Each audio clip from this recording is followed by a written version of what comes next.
ಎಲ್ಲರಿಗೂ ನಮಸ್ಕಾರ. ಪಾವಗಡ ಪಟ್ಟಣದಲ್ಲಿ SRS ಪೆಟ್ರೋಲ್ ಬಂಕ್ ಮುಂಭಾಗದಲ್ಲಿರುವ ಅಗಸ್ತ್ಯ ಟಿವಿಎಸ್ ಶೋರೂಮ್ನಲ್ಲಿ ವಿನಾಯಕ ಚತುರ್ಥಿ ಮತ್ತು ದಸರಾ ಹಬ್ಬದ ಪ್ರಯುಕ್ತ ವಿಶೇಷ ಕೊಡುಗೆ ಇರುತ್ತದೆ. ಒಮ್ಮೆ ನಮ್ಮ ಶೋರೂಮ್ಗೆ ಭೇಟಿ ನೀಡಿ. MS ಮೀಡಿಯಾ ಚಾನೆಲ್ ಪರವಾಗಿ ವಿನಾಯಕ ಚತುರ್ಥಿ ಶುಭಾಶಯಗಳು.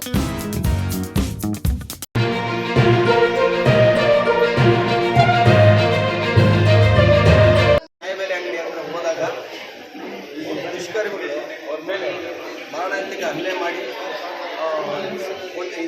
ಸಲಿಕೆ ಕಾವಿನಿಂದ ಕಲ್ಲಿನಿಂದ ಕೈಗಳಿಂದ ಭಾಳ ಅಮಾನುಷವಾಗಿ ಒಂದು 20 ಜನ ಮೇಲ್ಪಟ್ಟು ಹೊಡೆದು ಅಲ್ಲಿಂದ ಅರ್ಧ ಕಿಲೋಮೀಟ್ರು ದಾರಿ ಗುಂಟ ಹೊಡ್ಕೊಂಡು ಬಂದು ಅಲ್ಲಿ ದೇವಸ್ಥಾನದಲ್ಲಿ ಕೂಡಾಕಿ ಅವ್ರನ್ನ ಭಾಳ ಅಮಾನವೀಯವಾಗಿ ನಡ್ಕೊಂಡಿದ್ದಂದರೆ ಯಾರೋ ಭಾಳ ಸಾರ್ವಜನಿಕರು ಯಾರು ಪೊಲೀಸ್ನವ್ರಿಗೆ ಫೋನ್ ಮಾಡಿದಾಗ ಇಬ್ಬರು ಪೊಲೀಸ್ ಪೇದೆಗಳು ಹೋಗಿ ಅವ್ರನ್ನ ಬಿಡಿಸಿ ಇಲ್ಲಿಗೆ ಕರ್ತಂದಿದ್ದಾರೆ.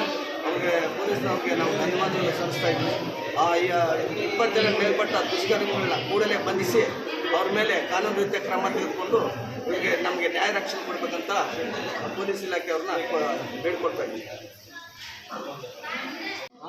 ಇಲ್ಲೇ ಪಾವಗಡಪಟ್ಟಣದಲ್ಲಿ ವಕೀಲರ ಕೆಲಸ ಮಾಡ್ತಿದ್ದೀನಿ. ನಮ್ಮ ಊರು ಬಂದು ತಗೊಳ್ಬೇಕಾ. ಈ ದಿವಸ ಬೆಳಗ್ಗೆ 7:30ರಲ್ಲಿ ನಾನು ಡೀಲರ್ ಫೋನ್ ಮಾಡಿದ್ದಕ್ಕೋಸ್ಕರ ಪಡಿತರ ತಗೊಳ್ಳೋದು ಸರ್ ಸಿಕ್ಕೆಪುರದಿಂದ ನಾನು ದೊಡ್ಡಬೆಟ್ಟದಲ್ಲಿ ಪಡಿತರ ತಗೊಂಡು ಇನ್ನೇನು ಮನೆಗೆ ಹೋಗ್ಬೇಕು ಅಂತ ಹೇಳಿ ಗಾಡಿ ಮೇಲೆ ನಾನು ಹೋಗ್ತಾ ಇರ್ಬೇಕು. ನಾನು ಮನೆ ಮತ್ತು ಚಿಕ್ಕಪ್ಪ ಇವ್ರಿಗೂ ಅಡ್ಡ ಬಂದ್ಬಿಟ್ಟು ನನ್ನ ಗಾಡಿ ಕಿಕ್ಕಿಟ್ಟು ನನ್ನ ಗಾಡಿಯನ್ನು ಕೆಡವಿ ಮತ್ತೆ ಇದು ಮಾಡಿದ್ರು. ಅದೇ ರಸ್ತೆಯಲ್ಲಿನೇ ನನ್ನ ಟೀಶರ್ಟೆಲ್ಲ ಸಾಕಿತ್ತು.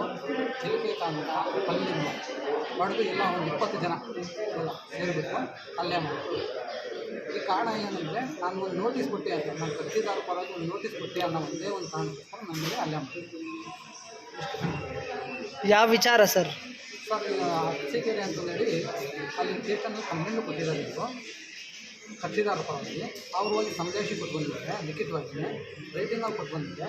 ಆದರೂ ಕೂಡ ಅಲ್ಲಿ ನಮ್ಮ ಕಕ್ಷಿದಾರರನ್ನು ಅಲ್ಲಿ ಏನು ಮಾಡ್ತಾವ್ರೆ ಅಲ್ಲಿ ಪೊಲೀಸ್ನವರೆಲ್ಲ ಪದೇ ಪದೇ ಅವ್ರಿಗೆ ಹಿಂಸೆ ಕೊಡ್ತಾರೆ. ನೀವು ಬರಬೇಕು, ಸ್ಟೇಷನ್ ಮುಂದೆ ಬರಬೇಕು ಅಂತ ಹೇಳ್ಬಿಟ್ಟು ಇದೆಲ್ಲ ಪ್ರೆಷರ್ ಮಾಡ್ತಾಯಿದ್ದಾರೆ. ಅವರು ಲಿಖಿತವಾಗಿ ಹೋಗಿ ಸ್ಟೇಟ್ಮೆಂಟ್ ಕೊಟ್ಟು ಬಂದರೂ ಸಹ ಬಿಡ್ತಾ ಇಲ್ಲ ಅವ್ರನ್ನ.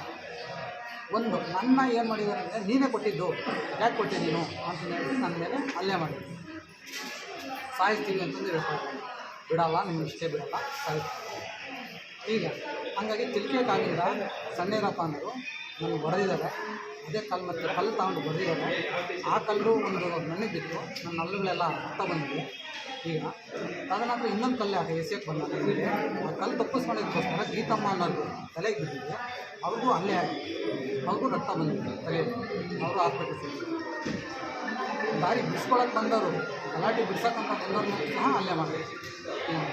ಈ ಥರ ಇಲ್ಲೆಲ್ಲ ಇದಾಗಿದೆ. ಮತ್ತು ಇದೇನು ಕಚ್ಚಿದಾರಲ್ಲ, ಎಕ್ಸ್ರೇ ಎಲ್ಲ ತೆಗಿಬೇಕು ಅಂತ ಹೇಳಿದರೆ ಇದೆಲ್ಲ ಊಟ ಬಂದಿದೆ.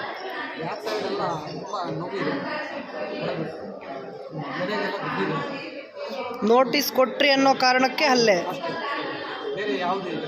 ನೋಟಿಸ್ ಕೊಟ್ಟಿ ಅನ್ನೋ ಒಂದೇ 8/4/23 ನೋಟಿಸ್ ಕೊಟ್ಟಾಗ ರಘುನಂದನ್ ಅಂತ ಅವ್ರ ವಿರುದ್ಧ ಯಾವುದೇ ಪ್ರಕರಣ ದಾಖಲಾಗಲಿ ಜವಾಬಾರಿ ಇನ್ನೊಂದಲ್ಲಿ ಕೊಡಲ್ಲ. ಈಗ ನಾನು ಎನಿ ಟೈಮ್ ಕೊಟ್ಟೆ ಅಂತ ಹೇಳಿ ನನ್ನ ಮೇಲೆ ಹಲ್ಲೆ ಮಾಡಿದೆ. ಈ ಹಿಂದೆ ನಿಮಗೂ ಅವ್ರಿಗೆ ಏನಾದರೂ ವೈಯಕ್ತಿಕ ದ್ವೇಷ ಇತ್ತಾ? ಯಾವುದೂ ಇಲ್ಲ. ನಮ್ಮ ಜೊತೆಯಲ್ಲೇ ಜೊತೆಗಾರನೇ ಅವನು, ನಮ್ಮ ಜೊತೆಯಲ್ಲೇ ಇದ್ದಾನು. ಅವರು ನಿಮ್ಮೂರವ್ರೇನಾ? ಅವರು ನಿಮ್ಮೂರವ್ರು ಅಲ್ಲೇ ಮಾಡಿರೋ ನಿಮ್ಮೂರವ್ರು ಜೊತೆಯಲ್ಲೆಲ್ಲ ಇದ್ಕೊಂಡು ಈಗ ಎಲ್ಲ ದೂರ ಆಗಿಬಿಟ್ಟು ಈ ರೀತಿ ಮಾಡ್ತಾರೆ.